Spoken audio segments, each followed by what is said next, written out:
প্রিয় ভিউয়ার্স, আপনারা দেখেছেন একজন বিপি, একজন দলীয় প্রধান বিপি নূর, সে নূরকে কিভাবে জঘন্যতম ভাবে আহত করে তাকে হাসপাতালে পাঠিয়েছে সন্ত্রাসীরা।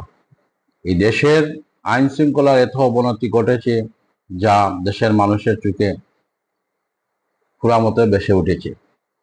প্রিয় ভিউয়ার্স, আমরা এই দেশের মানুষ, এই দেশের জনগণ, আমাদের এক দেশে বাঁচতে হলে আমরা লড়াই করতে হবে। আমাদের এ দেশে বাঁচতে হলে আমরা যুদ্ধ করতে হবে। আমরা চাই এই দেশে একটা নির্বাচন, সুন্দর নির্বাচন হোক, সেই নির্বাচনের মাধ্যমে একটা সরকার গঠন হোক, নতুবা এই দেশের যে আইন শৃঙ্খলার যে পরিণতি খুব ভয়াবহ অবস্থায় রূপ নিয়েছে। আপনারা দেখেছেন এই জুলাইয়ের আগে আমরা ছিলাম যেভাবে বন্দি, আমরা জিম্মি।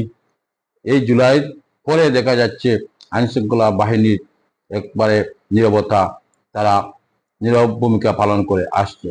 এভাবে যদি থাকে তাহলে আইন শৃঙ্খলার পরিণতি আরো ভয়াবহ অবস্থায় চলে আসবে। প্রিয় ভিউয়ার্স, নূর একজন রাজনীতিবিদ, সে রাজনীতি করে, সেটা তার অপরাধ নয়। রাজনীতি করে সে যে কোনো দলের সাথে হিংসা বিভেদ থাকতে পারে, তাই বলে এটা নয় যে নূরকে এভাবে আহত করে তাকে প্রাণে মারার উদ্দেশ্যে হাসিল করার জন্য কিছু উগ্রবাদীরা উঠে পেরে লেগেছে। শুধু নূর নয়, এদেশের যে ধরনের বড় বড় ঘটনা ইতিমধ্যে ঘটে আসছে, এটা একটা দেশদ্রোহী এবং দেশের মানুষকে অশান্তিতে রাখতে চায় এবং দেশের মধ্যে একটা ভয়াবহ পরিস্থিতি সৃষ্টি করতে চায়, সেদেরকে আইনের আওতায় আনার প্রয়োজন আমি মনে করি।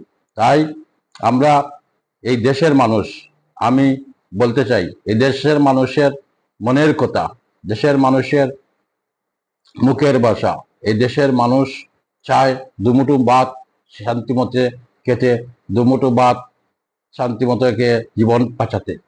তাই বলে এটা নয় যে এদেশে যারা এই অরাজকতা সৃষ্টি করবে তারা একবারে ছাড় পেয়ে যাবে। আমি বলতে চাই দ্রুত গতিতে নূরকে যারা এভাবে আহত করেছে, এভাবে গুরুতর জখম করে তাকে মৃত্যুশয্যায় আজ হাসপাতালে লড়তে হচ্ছে। প্রিয় ভিউয়ার্স, আমি আর তীব্র নিন্দা জানাই এবং নূর শো আর যদি এরকম কারোর সাথে এরকম আচার আচরণ করা হয় তাহলে প্রকাশ্য একে শাস্তি